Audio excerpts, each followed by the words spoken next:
दरम्यान काहीही चुकीचं केलेलं नाही असं पार्थनं आपल्याला सांगितलं होतं, अशी प्रतिक्रिया खासदार सुप्रिया सुळेंनी दिली आहे। तर अहवाल अधिकृतपणे समोर आलेला नाही, जरतरच्या बातम्या आहेत असं खासदार संजय राऊत म्हणाले।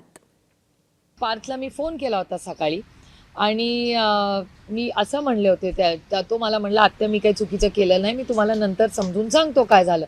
त्याच्यामुळे तेव्हा सकाळी मी तो स्टँड त्याच्यावर विश्वास ठेवून हा ठेवला आणि मला असं वाटतं आपण इन्क्वायरीचा जो कागद आहे तो ईस्तोवर वाट बघू। माझा विश्वास आणि अपेक्षा, माझी आमच्या घरातल्या प्रत्येक मुला आणि मुलीकडून अपेक्षाही आहे की त्यांनी कुठलंही काम ते करणार नाहीत आणि करूही नाही इथून पुढेही।